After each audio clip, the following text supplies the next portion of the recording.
પરમાર, ગુજરાત આશા worker union પ્રમુખ।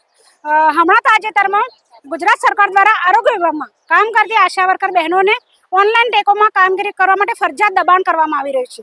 તો જે તે સમયે આશા વર્કર નિમણૂક કરવામાં આવી ત્યારે 5 કે 7 કે 10 ભણેલી આશા વર્કર બહેનો હતી અને અત્યારે હવે એ બહેનોને તાત્કાલિક ઓનલાઈન કામગીરી માટે દબાણ કરાય છે।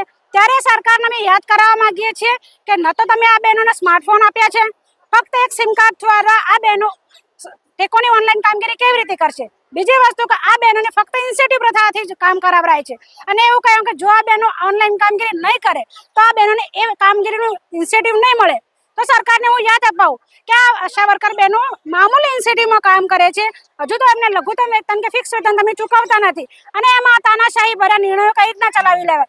આશા વર્કર બહેનો પાસે જો તમારે ઓનલાઈન કામગીરી કરાવી હોય તો પહેલા તો એમને સ્માર્ટફોન આપવામાં આવે અને બીજું એમની વર્ષોની માંગણી છે જે લઘુ વેતન અને ફિક્સ વેતન એ ચૂકવવામાં આવે તો જ આ બહેનો આશા વર્કર કામગીરી કરશે ઓનલાઈન।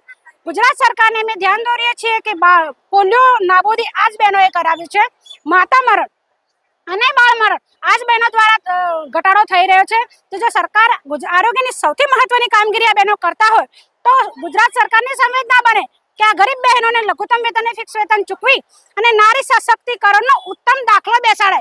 પણ સરકાર શું કરે છે? ફક્ત 4045 મામેલું ઇન્સેન્ટિવ આપી આ ગરીબ બહેનોનું શોષણ કરે છે અને વાતો કરે છે મહિલા સશક્તિકરણની। ત્યારે આ વાત અહીંયા ચોક્કસ સાબિત થાય છે કે ગુજરાત સરકાર, ભાજપની સરકાર નારી સશક્તિકરણ કરવા જ માંગતી નથી।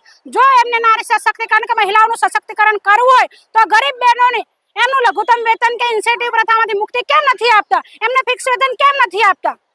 જય ભારત, જય સંઘ। પિંકી પરમાર।